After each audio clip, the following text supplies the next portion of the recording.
Exciting Morror. times. We're giving you morror. Yes, that's our theme for 2025. Morror. Morror. I love it. Hello. Do you want to play a game? What's your favorite scary movie? Be afraid.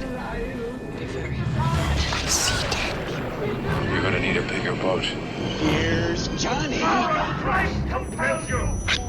The power of Christ compels you! Whatever you do, don't fall asleep. Welcome to Talking Horror with Jamie and Nikisha. Hi, I'm Jamie. And I'm Nikisha, and this is Talking Horror with Jamie, And Nikisha. where we share our love for all things scary and talk horror through the lens of human behavior. Welcome, everyone. Even more fireworks because Happy New Year and happy season 8 of Talking Horror. Season 8. Look at us. Look at us go. We've just started and we haven't stopped, and we're not gonna. We're gonna keep on trucking to give you all of the good horror and mental health things. Morror. Exciting We're times. giving you morror. Yes, that's our theme for 2025. Morror. Morror. I love it. Awesome. Well, you better hold on tight, Spider Monkey, because Oh my god. can I just say, when I said that, I was adjusting my earpiece and accidentally pressed like play on my earpiece, and then by Little John just like screamed in my ear. Why is Little John in your ear? He's little. He can fit there. I'm screaming. That's a longer story why Little John is in my ear right now. But Spider Monkeys are here, and we are talking about the 2008 romance fantasy film Twilight. Say it. Out loud. Say it.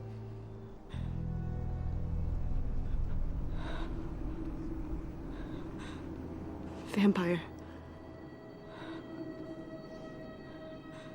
Are you afraid?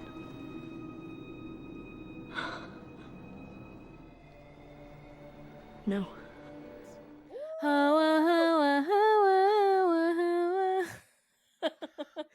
You know, even though we're out of the fall, even though we're out of the hoa hoa weather season, it's still cold outside. So I think this is still great that we're talking about it. I mean, it snowed today in New Jersey, so It sure There's did. that. Yes. Yeah.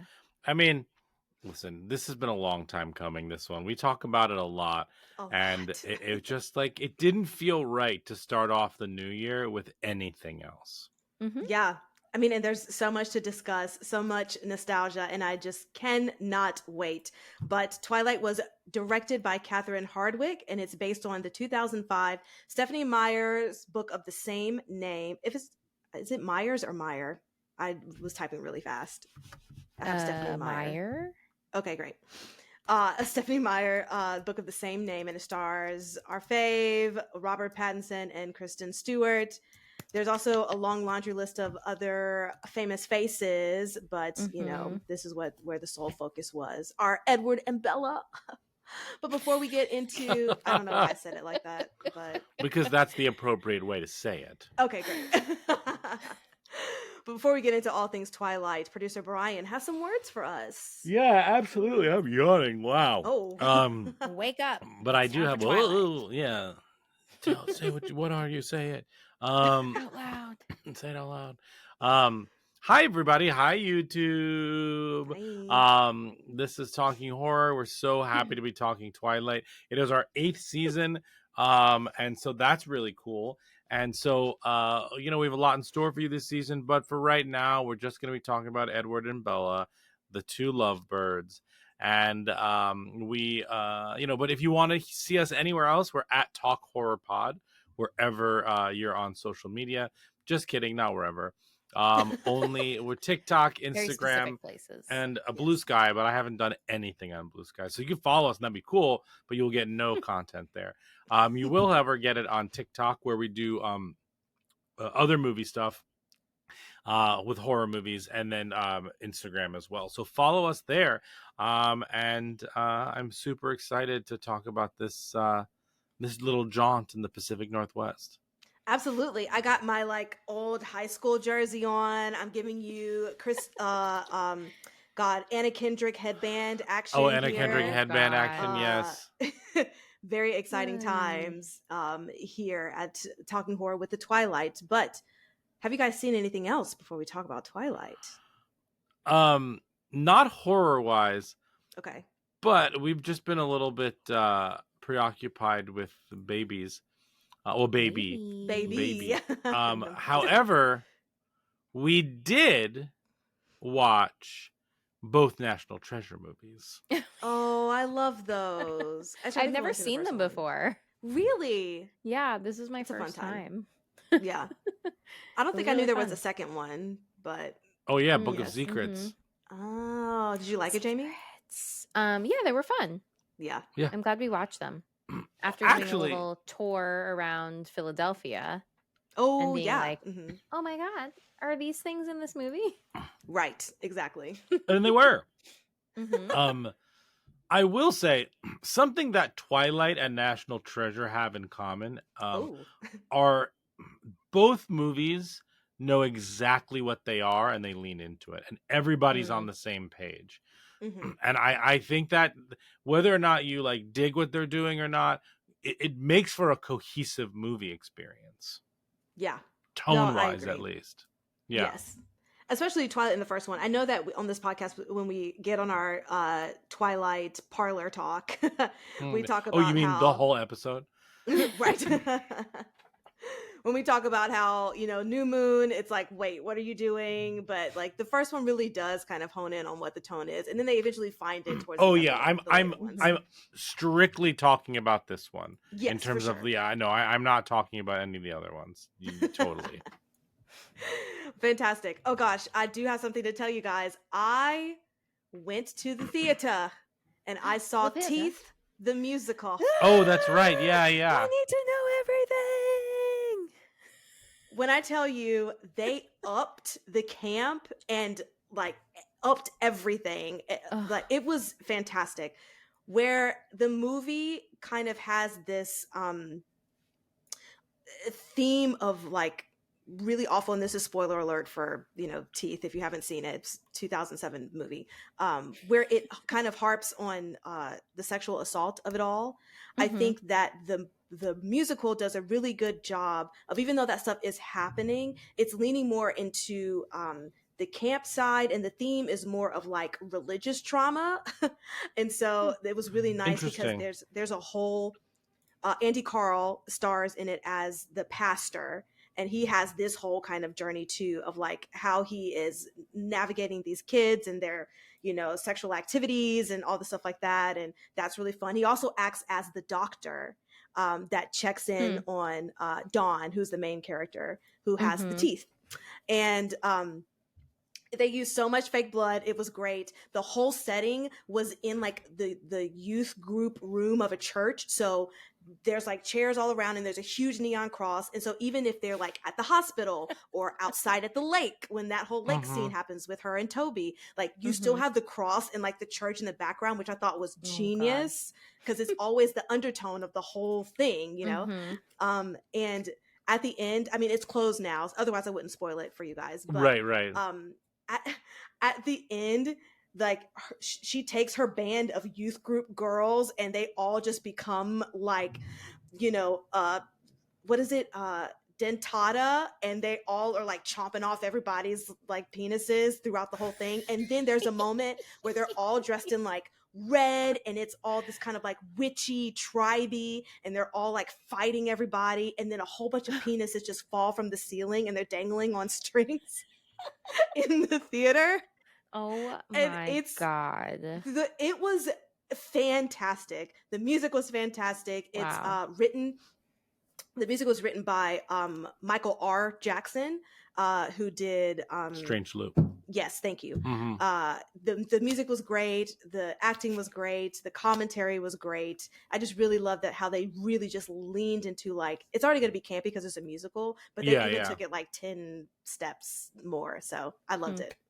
10 out of 10. Cool. I hope that it comes on Broadway because it's a show that needs to be seen. And if you sit in the first couple of rows, you're in the splash zone. So you might get splashed with some blood. Were you in my the splash zone? No, Aaron got us like cheap tickets, but we were on the floor, but we were further back. But they would hand people in the first couple of rows ponchos because like literally in the doctor scene when his fingers get chomped off, he is literally like just spreading it out on the audience. That's so funny. I'm so jealous that you got to go see this. Man, I'm so glad that I got to catch it before it left. But hopefully, fingers crossed, it'll move on to Broadway because it was just chef's kiss, excellent, awesome, all around. Yes, fantastic. So okay, well, let's get into Twilight. That's why you guys are here. But we need a 2-minute plot summary from producer Brian. Yeah, we do. Is he here? Is producer Brian here? Can you please come to the mic? Spoilers first. Oh, yes. Spoilers and trigger warnings. And trigger warnings. And trigger warnings, yes. From this lovely 2008 romp. This movie is about vampires. So if that is not your bag, now you know. And with that comes some death. Some threat of death, some references to deaths, human deaths, also animal deaths, because there are some vegetarian vampires, if you will. Oh, yeah. There's also some arm breaking, some references to decapitation and being burned alive. Is that all the gore stuff that I'm missing? Maybe. Specifically. Okay. But also, there's some really scary, unhealthy relationship dynamics here. Yes. Major trigger warning to what I think is like disturbing, unhealthy relationship dynamics. This is not our idealized relationship. So major alarm bells for I'm all glad of you said that because people will fall into like, oh yes, I want to love like Edward and Bella, and it's like we are telling you this is not healthy, guys. Yeah. Fun times. Yeah. And also an excellent baseball scene. Excellent. Oh, yeah. If you love excellent baseball scenes, this movie is for you. And you know, it's so funny, just a random side note, how much in the zeitgeist like Twilight is, because people still just make videos like making fun of the baseball scene, you know, like making fun of Bella and Edward or whatever the case may be. Or there's like this one guy that recreates like all the scenes. I don't know what his Instagram is, and I hate that I can't think of it right now. But there's so many people that you can find that are is it the Australian guy? I think so. He plays like all the characters. Guy that does it. Yeah. There's another woman who does like an excellent Jasper impression. Oh, where she's a black girl? She puts on the wig and she just stands and she's like, and her eyes. It's so funny. Ooh. Oh my god. Yeah, I think she puts on contacts too, maybe, or filter. I don't know, but she's excellent. That in the baseball scene, and she has like a fake leg going up. It's so great. Oh my god, this movie's iconic. Yeah, it's so great. But sorry, yes, producer Brian, I'm gonna try to find those handles so that we can shout them out. But producer Brian is gonna give us a 2-minute plot summary of yes. What's the plot? Okay. All right. Let me know when you're ready for this jelly. Whoa. Screaming. I mean, I'm ready for the jelly. Are you ready to give us some jelly? Ooh. Yeah. I'm a peanut butter boy, but I'll put some jelly on it. That was excellent. Wow. All right. On that note, you have 2 minutes on the clock. Ready, steady, go. Bella Swan is a 17-year-old who moves to Washington. She moves from Arizona. Speaking of baseball, her new stepfather is like a minor league baseball player that is not important. Anyway, she starts this new school, and she moved in with her dad. Her dad is the sheriff of the town, and she basically starts to fall in love with this like really quiet, shiny boy named Edward Cullen. She makes a group of friends, and then Edward like shows up to school and doesn't show up to school. I don't know. He's his tardiness, absentee schedule is pretty poor. And anyway, he is ignoring her, and she's not into it. But he is very quiet and weird. Anyway, she almost gets hit by a car, and he saves her. And then she also meets her friend Jacob, who she knew from her old town. And he's like, "Yo, stay away from the Cullens. They're weird." And she does some research. They're vampires. But because Bella smells so good, he left her. He just tried to ignore her. Anyway, they're like they're vegan vampires where they only eat animals. Anyway, there are some really crazy things that are happening in town, and we find out that there are evil vampires that are coming, and they're hunting Bella because she smells so good. Anyway, we meet all of Edward's like family. She kind of hides in Phoenix, where she used to live. They kill all of them, but she gets bit. Edward sucks out the venom so she doesn't become a vampire. And she wants to get married and turn into a vampire. And Edward's like, slow your roll. And then they kill the evil vampire, but his girlfriend is watching them. Ooh. Twilight. And that's the plot. Oh, there's an amazing baseball scene. They lie in a field a lot, like Star Wars Episode 2, Attack of the Clones. The family is quite nice, and they're afraid that their secret's going to be revealed. But Bella knows how to keep a secret. You know what I'm saying? She says it. She said, "I'm going to keep this secret." She says Love it. Mm-hmm. Great. So that's Twilight. Amazing. I just sent both of you the video. I just found it because they're both the two people I was talking about have a video together. Oh, I see. Really? Yeah. Oh my god. Amazing. Cool. But it's excellent. Their names are Tyler Warwick and Yasmin Sahid. Cool. Yes. But yeah, I just want to shout them out. Check them out. Oh, gorgeous. Well, let's get into it with our side segment, Trick or Treat, where treat. Where we tell you right off the bat, was this a trick? We hated it.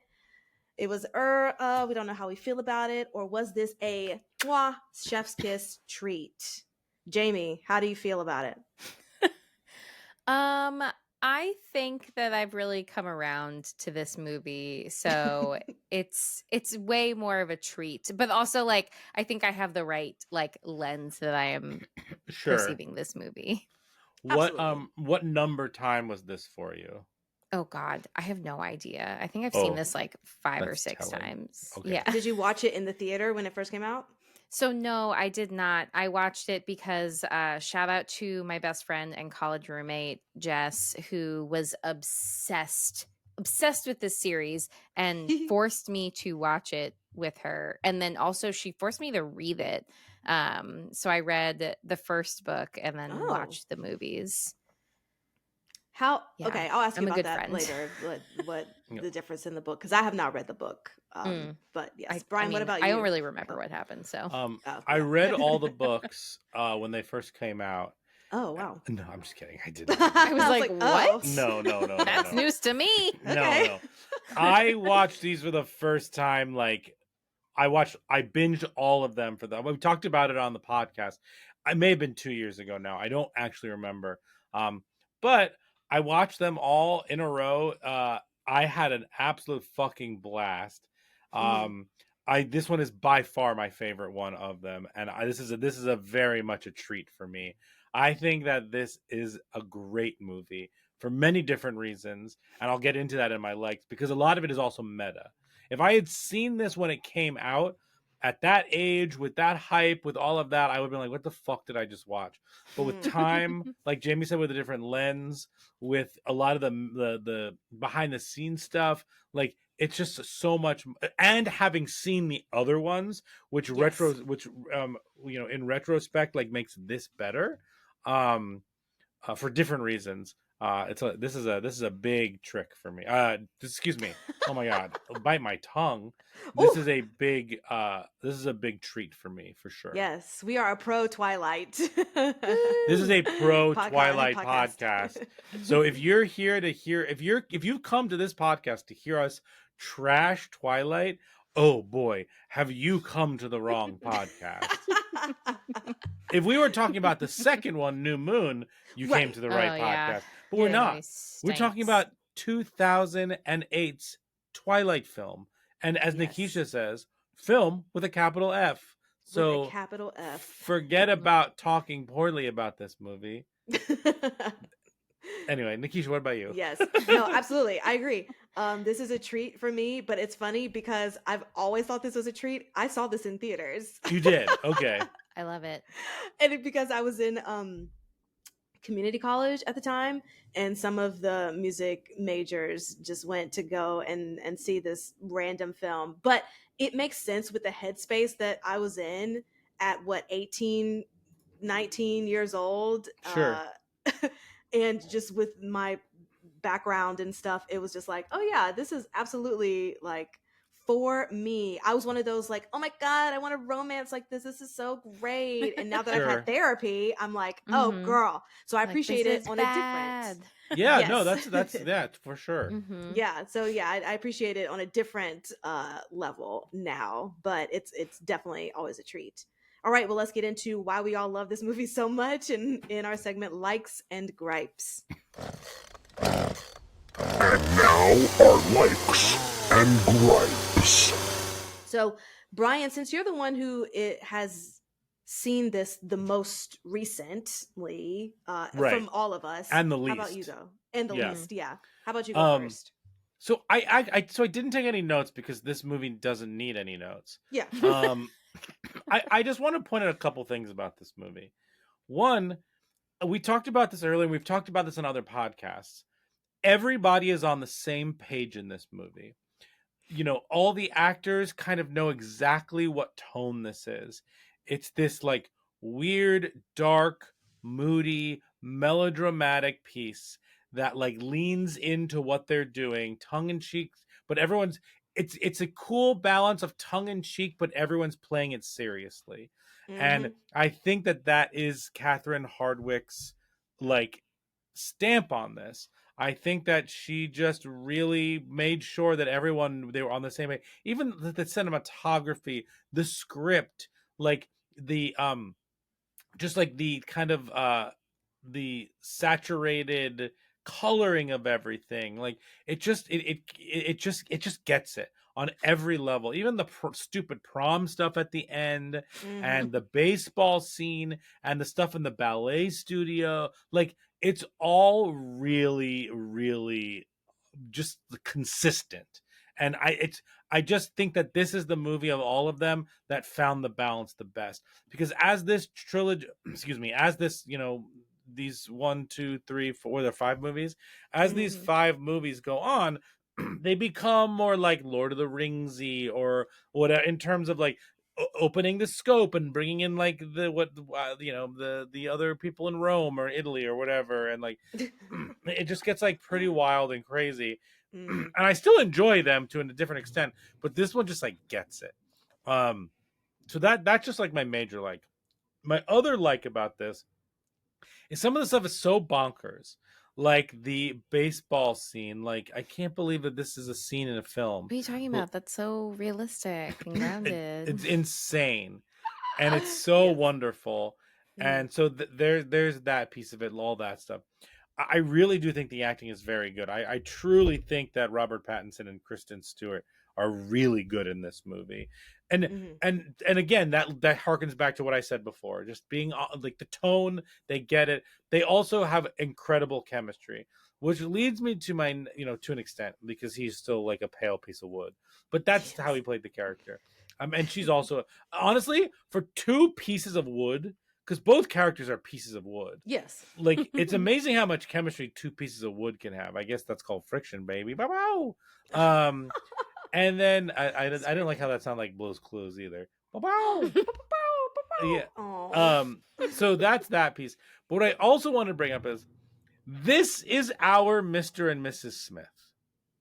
Okay. Like this is not our, but that generation's Mr. and Mrs. Smith. In like this, there was the movie that like Angelina and Brad like cheated and got together, and the chemistry is real.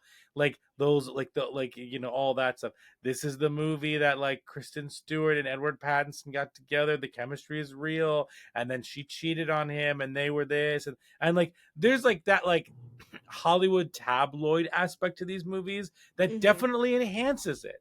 Like especially like there's something like we love a good tabloid, we love a good celebrity, we love the good downfall of a celebrity, we being like the royal America. But like that is all a part of this as well. And that really does like enhance this in general. I just think that these characters all are just like so weird and quirky and insane. Honestly, the only gripe I have is that the message that this is actually putting forward, if you can watch this movie knowing that it's a toxic relationship, it makes the movie so much better, because then you're free of like that yearning and wanting, if you're depending on what type of a person you are and what age you are while watching it. Right. You know what I mean? Like my gripe is both the toxic nature of everything, but that's also a positive, because if you understand that this is bad, then watching the movie is way more fun, because there's this weird like underlying of like this is all gross, but like it's very fun to watch. It's like watching a beautiful, no, that's a bad example, a beautiful car wreck. That's a totally bad example, because it's not a car wreck of a movie. No. At all. And I think Catherine Hardwicke got the total shit end of the stick by not being able to direct any of the other ones, because I think this is the best directed of all of the movies by far. Oh, I didn't realize that she didn't direct the. Okay, well that makes sense. They made up some excuses at the time that like, oh, this, that, and the other thing. I think at the end of the day, like they knew this series was gonna get bigger, and they wanted like directors who could handle that stuff. It seems sexist, which it probably was like behind the scenes, but because that's how it works. Yeah, we don't want it to work that way, but like that's how this shit happens. And yeah, that's it. That's all I really have to say. Yeah. Also, yeah, that's it. I just is it? I think the real victim in these movies is Bella's father. Absolutely, hands down. Aww. I feel so bad for him. Oh my god, he's like gone through the fire. Charlie, especially in the last ones. Yes. Like spoilers for the future ones, but like when he thinks his daughter is just dead. The fuck? That's so fucked up. It's so wild. And just how she treats him, because he really is like, and he feels like the most grounded character, the most realistic character, I would say. Yeah, that's fair. Yeah. Because he really is just trying to like be a father and connect. Yes. Which is hard. Which is hard. And he's already like a police officer, which also was like relatable to me, of like having a father who is a chief of police and trying to like navigate the entire city or the entire town to an extent. And then also try to connect with your daughter, your angsty teenage daughter. And then, it always breaks my heart when she was like, I don't want to be stuck here like mom, and like his face. And it's like, terrible. So sad. Also, Billy Burke is a great actor who was in the TV show that I never finished. I have one episode left, Zoo. I don't even know what that is. You don't. Oh my gosh. Okay. You don't. Cool. Something happens where all the animals' DNA in the world changes, and like they get special powers and stuff like that. Predators or something. Yeah, they all become apex predators. Like they're invisible snakes and like lions. It's an insane show that I ate up, and I never watched the last episode. And it has to do like there's this whole mythology of like there's this big corporation and this, like all that stuff, and I never watched the final episode. Also, spoiler alert, they kill one of the stars of the show in the season 1 finale. So I was like, wait, really? What? Yeah, I think it's they pulled a Game of Thrones. It might have even been like mid-season 1. I don't remember, but I was like, what the fuck? Like, and I was like, okay, this just show us balls. Yeah, man, I'm locked in. It's one of those procedurals. Yeah, true balls. Yeah. Also, just a random fun fact. Sorry, I'm just still on invisible snakes because can't. Mhm. Random other fun fact that I just found out. So I don't know if the masses know because there's so much like behind the scenes, like Brian was saying, within the Twilight, like actors in Hollywood. But Taylor wasn't slated to be Jacob throughout the whole series because Yeah. the first movie Jacob is at 16 and they hired a 16-year-old. He was 16 at the time. And then in New Moon he's supposed to be ripped and older and all this stuff, and so they were just going to hire another actor, but then he ended up just like working out really hard and like asking to like stay on for the project, but I never knew that he wasn't originally supposed to continue on with it. Yeah, Brian, did you know? I saw you were saying like, yeah. I only because I had seen the Call Your Daddy interview that he did it Oh, yeah, on, yeah. or that clip. I didn't watch the final. I didn't watch the full Yes. episode, but I'd seen that clip come up and many times, and I just it's a really good story actually. Yeah, I also just can't imagine not having him in it. I mean, It's that's a just whole the part of the perfect series too. trio. The meta, the like, Yeah. Jacob or Edward, Team Jacob, Team Edward, like, Yes. which is nuts because if you read the book, you know what happened. So why like even try to like create this like divide because like how it ends.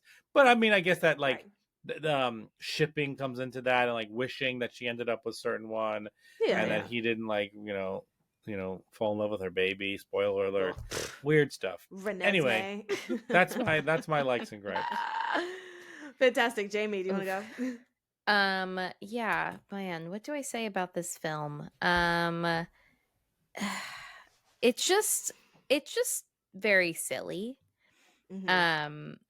And that's why I feel like it's my enjoyment of it is like the cult classic that it has reached. Because like if you view it with like this is so campy lens, it's really fun. If you allow it to like take itself too seriously, it's not that fun. It's probably not that great. So I think that's part of why I think like when I first saw this movie from the perspective of my best friend being so into it, um, I was like, I'm not into this. This is not entertaining to me. Yeah. And then I think just over time, the like aloof presentation. Well, what's actually really random but interesting to me is this is my understanding. I think I'm right about this. That 50 Shades of Grey is like a fan fiction that's based off of the Twilight series. Yeah, I think That makes that's sense. true. And so I feel like part of my like enjoyment of this is watching something that is far worse that like takes this and just like makes it just truly horrifyingly bad. Imagine two pieces of wood becoming even more wooden. Like you didn't think that was possible, but then you Right. watch 50 Shades of Grey and you're like, oh my god, like they could have just put two pieces of paper in front of the screen and like that's all you're watching. 50 You're Shades not of wrong. Grey is one of my least favorite movies of all time. Yeah. And so Yeah. it's interesting to like view that movie, which is like an iteration of this and significantly worse, and then revisit this after, and it made me have a different appreciation for this. So I don't know what that says of whether or not that's like a good movie, but it did make me enjoy these characters a little bit more because I'm like, oh, this is like silly. Like Mhm. that movie is taking it way too seriously. And not that like you need to compare in order to like enjoy this, but for my experience, I think that was like part of the turning point of me being able to enjoy Twilight more because 50 Shades is just so bad. And again, also not a good relationship dynamic. Right. Exactly. But yeah, I mean, I think there's just like so many iconic lines and the way that they're delivered in this movie that are really really funny, like the spider monkey line, like the say it out loud, uh yeah, just like a lot. And like you know, I think that this the characters that we're focusing on, like Edward and Bella. We're getting more time with them. We're only getting sneak peeks into other characters, kind of like what Nikisha was alluding to, of like maybe they were going to recast people, maybe like deciding how they wanted to like treat these other characters. So like I feel like that even enhanced the experience because you get someone like Jasper who's in this movie for like, I don't know, 5 minutes, but he's just so unbelievably silly that like I still find that like funny and enjoyable. And this isn't me making fun of the movie. I just think that like it was just such a weird thing that they kind of like overlooked because they weren't necessarily sure how successful this adaptation was going to be, that I feel like really just adds to the fun flavor of this movie. Also the wigs. I literally was going to say that same thing. The wigs are like, I mean, that wig person should reconsider their career. But again, it's really funny, but like these wigs are maybe slightly more passable because I think in some ways they get like really bad. Jacob has like an awful wig actually. Jacob's wig is awful until he uses his real hair for the rest of the thing, but thank God. That one's really bad. And yeah, like it's just it's all not great, but it's still really fun. I feel like that's really just my takeaway is like nothing that I really have a gripe with takes away from my enjoyment of this film. You That's can say an loads excellent of way to say it. things, but like ultimately, I just have a lot of fun watching this at this point in my movie watching career. Yeah. No, I agree with everything you guys are saying. I do want to hop back on like the tent of the cinematography, which is now a filter on Instagram, if you wanted to know.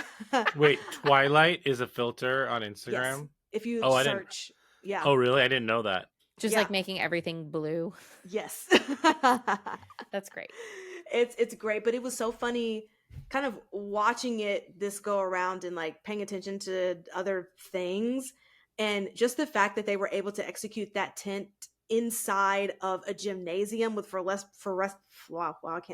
fluorescent lighting was just really fun because it was like, why do you need this tent in this scene? I can kind of understand it for like outside stuff because it adds to the mood of like the fog and it's always cloudy and then you have this like filter on top of it. But like in the gymnasium, I'm like, this is really like a stark difference and contrast. Why do you have this filter on here? But it was just fun to see that. I also just really enjoyed that the teenagers were teenagers. It didn't feel like what this is now. Like, of course, the Cullens look like they're fucking 30, 40s, but like I'm just specifically talking about Bella's friends, right? They're like playing with worms, and like when Bella first comes, they're being obnoxious about like a new girl like coming in and trying to vie for her attention. Yeah. I just felt like, this feels very high school-esque, and they all look the part too. It wasn't over makeup or the euphoria effect, I guess I'll say, of high school. Sure, yeah, that's fair. So I just really appreciate that. When I was younger, I was fixated with this, like, yes, if it's your person, they're gonna want to be obsessed with you like this. And then again, like I said, as I got older, it's like, what the fuck is happening? But I'm still here for it now, just for all the other reasons that you guys said. We already brought up the dad. I feel super bad for him, but it's just a fun story. It's vampires, and literally, like, the fact, even when I first watched this the first time, the whole scene where he shows his glittery skin, I'm like, you were building up to all of this, and then it's just like Lisa Frank glitter on your body. Yeah, like, okay. Also, the skin of a killer. Yeah. Also, what it always cracks me up. This whole story is just to like teach abstinence. Yes. It's like I can restrain myself. Yeah, it's nuts. Like, but I love it. But I love it. And then and I will say this is my last thing, my favorite just random ass directing thing is when in the whole scene where she's saying that he's a vampire, and they randomly like stop and then circle around them and then stop back and focus on them, like every time, like the camera circles around them and then stops. Like every time I just laugh at that, because like what was the point of you circling around them in this forest? It's just so random, but I love it. Even though I still love it. So good. All the contacts that all of the vampires have. Yes. Especially what's his name, the black guy with the dreads. I'm like, why do your eyes like contacts are red? That's super intense. Oh, with the bad guys. Yes. Is that Laurent? Yes, you're right. Because James is like the main. James is the main bad, then Victoria's the girlfriend who did get recast eventually. Oh yes, she did get recast. The second in the third one. Yes, the third one. Oh, okay. Bryce Dallas Howard plays her in the third one. Yeah. And I looked this up again today, and Laurent. Yeah. But yeah, it's a fun movie. I have a good time watching it every time, and I will continue to keep watching it just for the cult classic of it all. Side note, if you guys had to choose, which team would you be on, Jacob or Edward? I would choose her dad. I would call somebody to help. Yeah, I'd have to intervene. We'd have to have like an intervention. Yeah. What about Phil, the minor league baseball player? Oh my God. I'm screaming. I'm just saying, Jamie, if somebody came to you and was like, I got to choose between Edward or Jacob, like, I'd say, what choose advice yourself. Are you giving them? Get out of there. Get out of there. I would say, scram. Get out of here. Leave her alone. She doesn't want to talk to you. That's what I would say. Love that video. Oh my goodness. Fantastic. Just for shits and giggles, because y'all know I love a creature, I would pick Jacob, but that's another story. Understood. Great. Well, is that all that we want to say about this fabulous film? Yeah, because I think we need to talk about the other side of this movie. Yeah. For sure. Let's get into our next segment. Brains. Tasty. Well, we've been talking about all the other like random people in this movie, like Anna Kendrick and like Justin Chon and who else is in this movie? I mean, shout out to the family, like Nikki Reed and Ashley Greene. Yes. And Peter Fasinelli, who was in Nurse Jackie, which is an excellent show. I have not watched that show. Okay. Oh, it's really good. But like all of them still go to like conventions and things all the time. Oh, fun. Which they just look like they're having a really good time, and they look like they really built this connection based on being in this experience together. And like I like that. That makes me happy. Yeah. Also, of course, they give tours in the filming locations in Washington, and I think they filmed some in Portland too. Oh, sure. But this year there's some big event that's happening in September for like an anniversary of one of the movies that's happening like in Washington State. So if that's something that you guys are interested in, look that up. It's in September of this year. I just saw it because when I liked one Twilight video, all of them came on my algorithm, so I was just looking at all of them. But there's this big festival that's coming in September in Washington State that's all Twilight themed, and I think there's also going to be actors from the Cullen family that are going to be there as well. So fun things. Yes, but let's get into it with brains.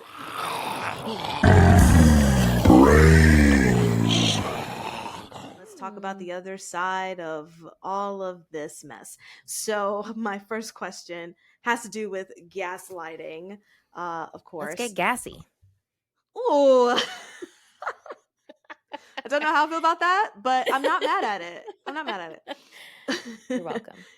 Do you think gaslighting could ever be used as a positive tool? And I only ask this because the scene when Edward saves Bella from the car crash and they're in the hospital, Bella's like, I know what happened. I saw what happened. And Edward is like, no, you didn't. You must have just imagined it. Or no, he literally says, because I wrote it down, I think you're confused. And then she says, I know what I saw.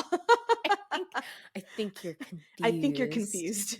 Oh And my gosh. but we all know as the audience perspective that he's just trying to protect, well, I guess we all don't know at the moment, but like he's trying to protect his family, right?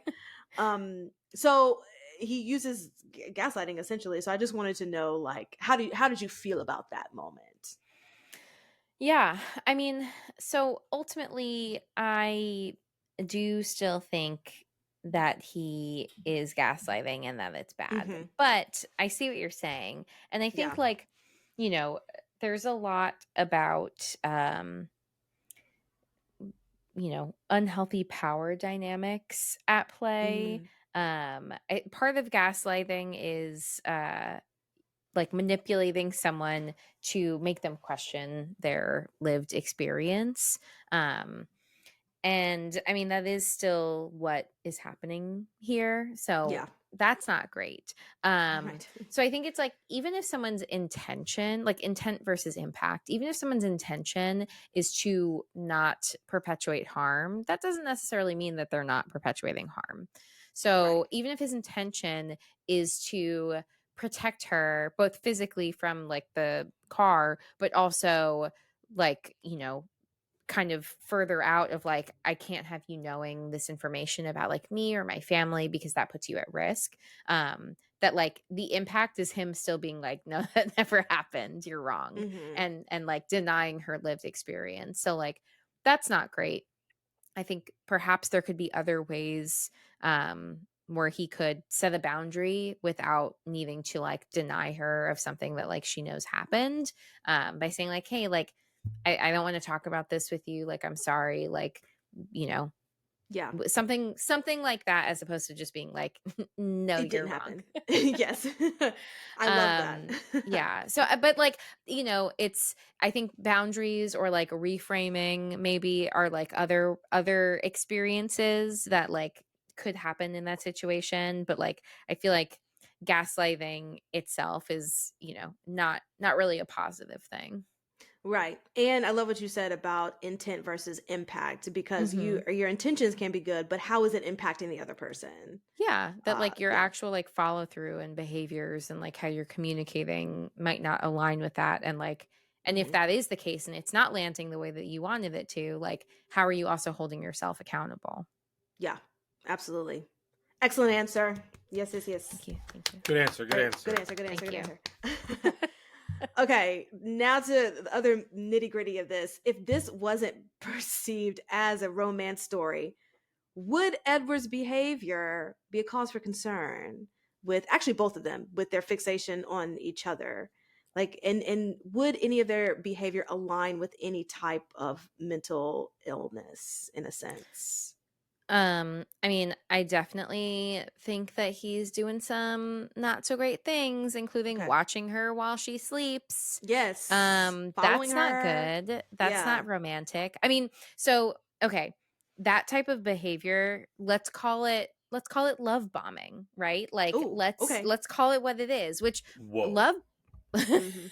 love bombing. Oh, that sounds fun, except for the bomb part of the word. But again, going back to manipulation tactics, it's Yes. like this overwhelming amount of affection towards somebody, like a lot of attention, a lot of affection. They might say like, I love you really early. They might like be pushing for something more serious. So like on the flip side, you also have Bella, who is very much like, let's get married. I love you. We need to like make moves. So it's not like, I think that there's a lot of myths that unhealthy relationship dynamics look only one way. Mm. But like I don't think that she's also like not making really poor choices here, but like they're feeding into each other both by perpetuating a lot of really harmful things.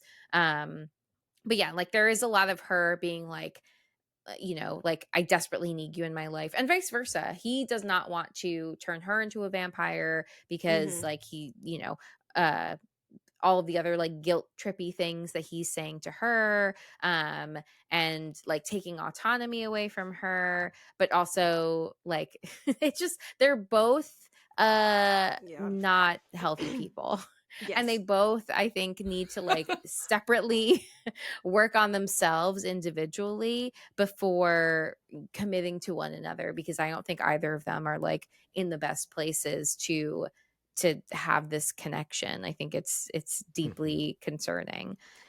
So yes, Yeah. I think both of their behaviors are very concerning. And yeah, I mean, definitely big red flags. I think like, you know, sure, a vampire might have an overwhelming difficulty with like maintaining control if like he smells her really delicious smelling blood, but like he's also a terrible communicator, so he makes Yes. this like grotesque face, like he just smelt somebody take a massive shit and then like doesn't show up for like days, and she's like, what the fuck?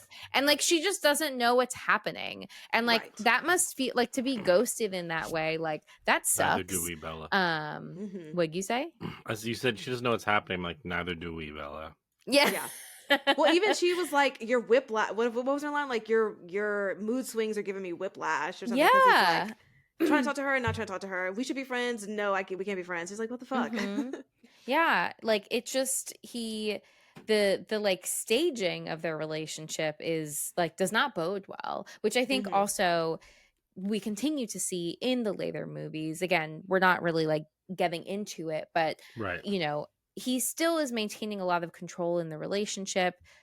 Even after they get married, he is like very hesitant to have sex because he's afraid of hurting her, because he still hasn't turned her yet at this point. And it's only until she's like actively dying because she gets pregnant on the first time that they ever have sex, and the baby is literally destroying her from the inside out, and she's like martyring Abstinence, herself. people.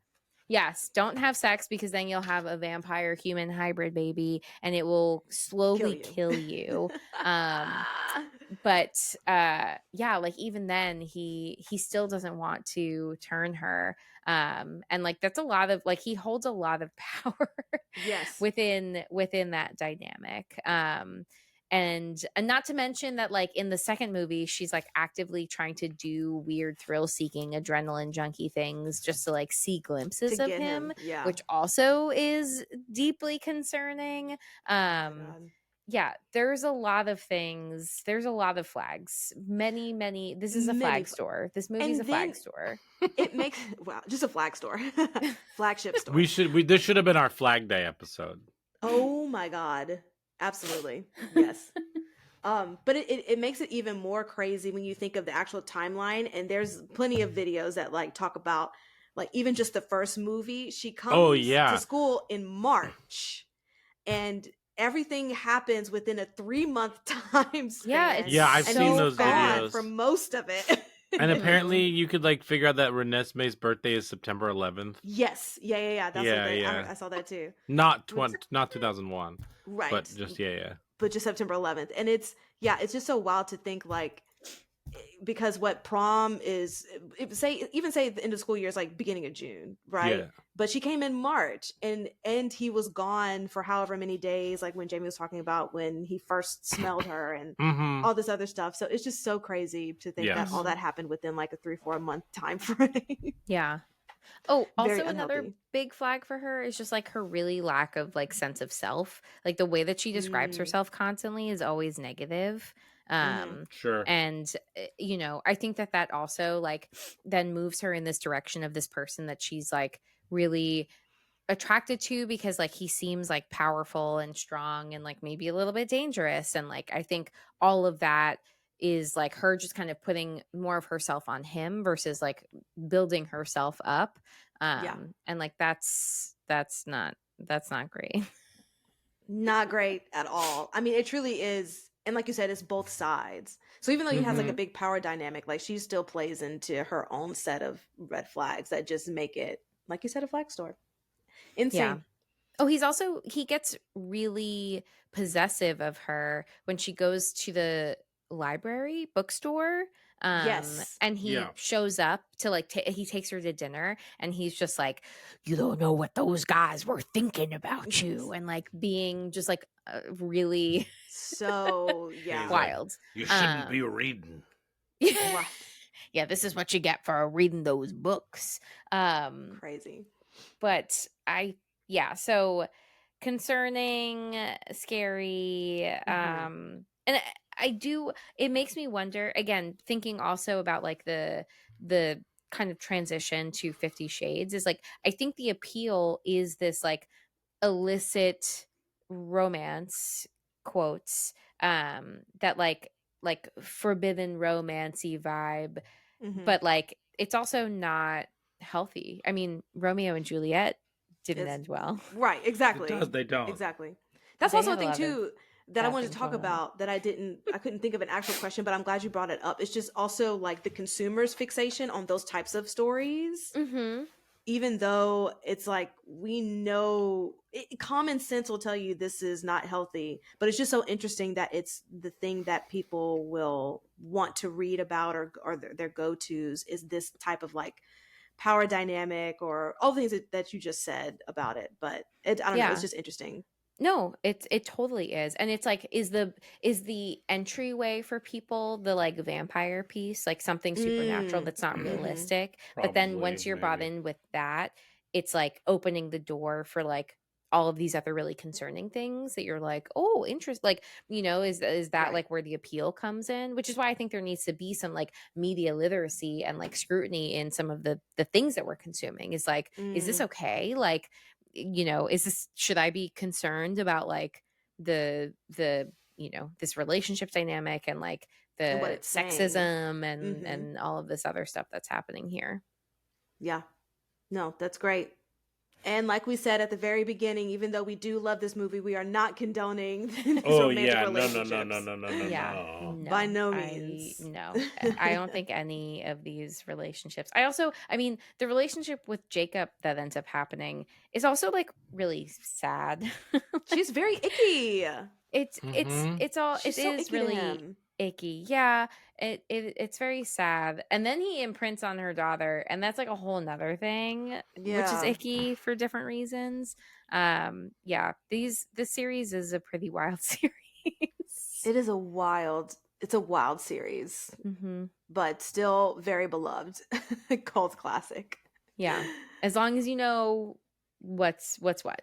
Exactly. As long as you're not taking this literally, like as far as relationship dynamics, then we're good. I think that's good advice. Fantastic. Should we Rotten Tomatin this then? Yeah, let's do some Rotten Tomatin. It's the Rotten Tomatoes game. Rotten Tomatin. Okay, what do you think this has on Rotten Tomatoes? This is hard. Jamie or Nikisha, you go first. Well, no, I was just saying this is hard because it feels like one of those movies that might not have done so well at the beginning, but now people like it. So I don't know what critics will think about it. I don't know. I'm going to say 64. That might be really low. Okay. Jamie? I was going to say like 69. Nice. This has a 48% on Rotten Tomatoes. That makes sense. The popcorn meter, which is the fan one, is 72%. Yeah. The critics' consensus reads, having lost much of its bite transitioning to the big screen, Twilight will please its devoted fans, but do little for the uninitiated. That's so interesting because I feel like a lot of people liked it even without reading the book. Yes. But cool. That's what they think. Wrong. You're wrong. Okay. Let's do Letterboxd. What Jamie, why don't you start? What decimal point out of 5 do you think this has on Letterboxd? I'm gonna guess a 3.1. And Nikisha? I'm gonna say 3.5.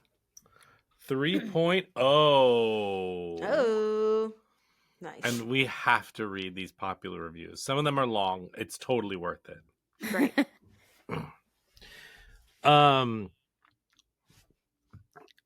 This one, this is the third most watched. And this is, sorry, I was trying to see who anyway. This movie rules. Every Edward line is so much better when you pretend he's just the weird lanky guy at your high school that makes everybody nervous and does Dragon Ball Z charge up moves when he thinks there's no one watching. Every Bella line has the subtext of, "You better let me suck that dick, shiny boy." The DP showed up one day and said, "If I have to use a tripod, I will fucking kill myself." The credits roll on the most inexplicable possible Radiohead needle drop. It's a 10 out of 10 for me. I'm having the time of my life. Genuinely believe it's a universally enjoyable watch. The coolest guy in school drives a Volvo. Every girl in school wants to kiss the boy who drives a Volvo. Edward walked into school with his arms around Bella and the group chats get hot. Quote, "I can't believe the new girl got to go ride in the Volvo. I'm going to be sick." That's the review. Excellent. Yes. Wow. Yes. Next, we have a much shorter one. You don't even say hi to me. Hi, a masterpiece. Oh yeah. What a great line. And this is the number one review with like 14,000 likes. I read this before. This one's fucking funny. My mom forced me to watch this and then quoted the entire thing and then started crying because she didn't have someone like Edward. And I told her that their relationship was actually really abusive. And she said, "Sweetie, I know. Me and your dad got divorced because of this movie. And now she's running around the house looking for something to eat. Please save me."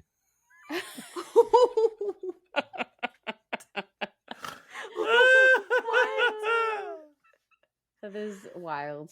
That is wild, but excellent. Yes. Oh my God. That is funny. Love. Should we do the 4 S's? Yes. Skull, scare, shakes, and suggestions. The Talking Horrors 4 S's. All right. The 4 S's are skulls, scares, shakes, and suggestions.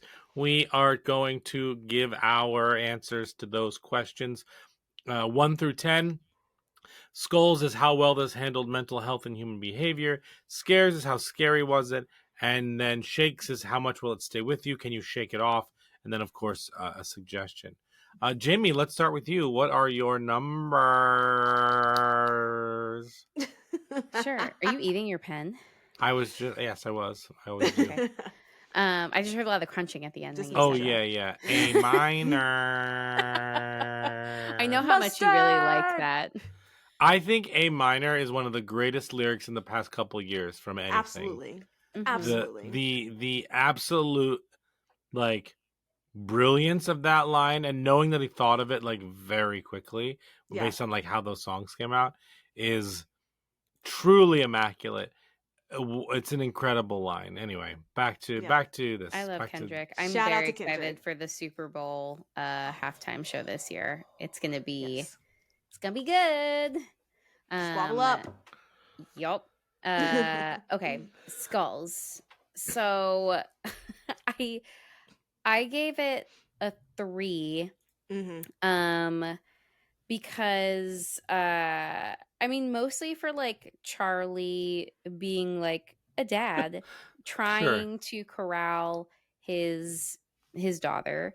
I also gave one to Carlisle because I also kind of think that he's like a pretty grounded, like patriarchal character. Mhm. So yeah, 3 points for dads in this film. Yeah. And everyone else is a clown. For we scares, can watch this on Father's Day as well. Yes, there you this is a Father's Day movie. Oh boy. For scares, I gave it a 1 because this movie isn't scary, but it does get 1 point because this relationship is scary. Excellent point. Excellent point. Yes. But for shakes, this movie gets a 7 because this movie is fairly iconic and it has significant lasting power. and yeah, it makes me laugh every time I think about it. I don't know a single person who hasn't seen at least this movie. Yeah, what else is there to say Yeah. about this film? Nothing. It's It's Twilight. great. It's Twilight. It's the light. The light. The Twilight. Cool. Nikisha. Yeah, mine are similar. I gave it a 2 for skulls because everyone is jabronis, but the dads. Justice for dads. Scares, I gave it a 1. And shakes, I gave it an 8. It's just An so 8. fun. It's so fun. My. Yeah, I have very similar to you all. My skulls is a 2, my scares is a 1, and I also put a 7 for the I also put a 7 for shakes. Nice. Cool. Anyone have any good suggestions? Only thing I could think of was Jennifer's Body, just as far as like little campy and vampire-y moment. Jamie? I have 2, but out of curiosity, I was just Googling like what movies are similar to Twilight that are recommended. And Ooh. the first thing that came up is a movie called Taint Light, Excuse me?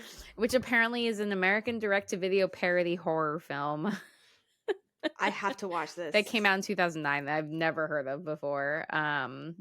And I was like, Absolutely. I clicked it because I was like, wait, is this real or am I accidentally clicking porn? I Right. don't know. But yeah, that's a movie. But my actual recommendations are the most recently viewed vampire movie that I've seen, the Robert Eggers Nosferatu. And also what I think is maybe my favorite vampire movie of all time that is a much more interesting relationship dynamic, Let the Right One In. Ooh, great. It's so good. And there's a really excellent like kill scene that I will not spoil. If you know, you know. But yeah, like a different kind of relationship that is also concerning, but it's framed in like a very different way. It's a very unique take on like the vampire story, but an excellent one. Nice. Producer Brian, what about you? Sure. I've got 2. One is Interview with a Vampire. You can check that out. And then the other one is Are you saying the movie or the TV series? the movie. Okay. Okay. Because I watched some of that series. It was pretty good. It's on Netflix, yeah? Yeah, now I think so. Yeah, that's my big one, I think. Nice. Yeah, I'm gonna go with that. Cool. Gorgeous. Well, that wraps up our episode of Twilight. You can follow us on the social medias, Instagram, TikTok, Blue Sky, at Talk Horror Pod, POD. And Brian, where can they listen to us? You can listen to us wherever you get your podcasts. So you can find us on YouTube. Hi, YouTube. Yeah. You can find us on Spotify and Apple Podcasts. Rate and review us there. 5 stars, please. And thank you. Ooh, ooh. The only way to end this. Ha, ha, ha, ha, ha. Bang soundtrack. Woo! Thanks for listening, guys. Bye. Bye. Thanks, Spider Monkeys. Bye. Bye, Spider Monkeys. Yes.